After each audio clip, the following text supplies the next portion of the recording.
অবশেষে পুলিশের চোখে ধুলো দিয়ে পালিয়ে থাকা চোপড়ার তৃণমূল বিধায়ক হামিদুল রহমানের গুড বয় খ্যাত জিয়াউল হক ধরা দিলেন আদালতে।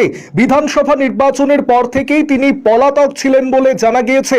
দীর্ঘদিন ধরে চোপড়া থানার পুলিশ তার খোঁজ চালাচ্ছিল। অবশেষে সোমবার খুনের মামলায় ইসলামপুর মহকুমা আদালতে আত্মসমর্পণ করলেন এই বিতর্কিত তৃণমূল নেতা। জিয়াউল হকের আইনজীবী স্নেহাশিস দাস ওরফে বুবাই জানিয়েছেন, এদিন মোট দুটি মামলায় তার মক্কেল আদালতে আত্মসমর্পণ করেছেন। এর মধ্যে একটি হলো 2018 সালের লক্ষ্মীপুর অঞ্চলের একটি খুনের মামলা এবং অপরটি হলো 2025 সালের দাসপাড়া অঞ্চলের চেতনাগঞ্জ এলাকার একটি অ্যাটেম্প টু মার্ডার মামলা। জিয়াউল হক চোপড়া ব্লক তৃণমূলের সহ সভাপতির দায়িত্বে ছিলেন। তৃণমূলের একাংশের অভিযোগ, বিধায়ক হামিদুল রহমানের অত্যন্ত ঘনিষ্ঠ হবার সুবাদে এলাকায় একতরফা রাজত্ব চালাতেন জিয়াউল। তার দাপটে দলেরই একটা বড় অংশ তটস্থ থাকত। রাজ্য বিধানসভা নির্বাচনের পর থেকেই তিনি বেপাত্তা ছিলেন এবং তার বিরুদ্ধে পুলিশি ওয়ারেন্টও জারি হয়েছিল।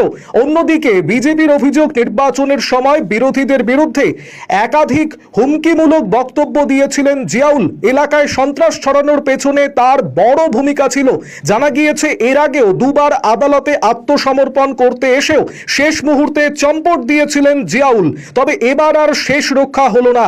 দীর্ঘদিন গা ঢাকা দিয়ে থাকার পর অবশেষে আইনের খাঁচায় বন্দী হলেন চোপড়ার এই দাপুটে তৃণমূল নেতা।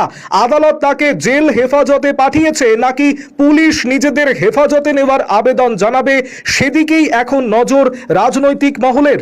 দাদা কি সারেন্ডার করলেন? হ্যাঁ, কি বলবেন আপনার বিরুদ্ধে এত অভিযোগ? কোর্টেই বলবে কত করে। হ্যাঁ, এতদিন কোথায় লুকিয়েছিলেন? কোথায় গিয়েছিলেন?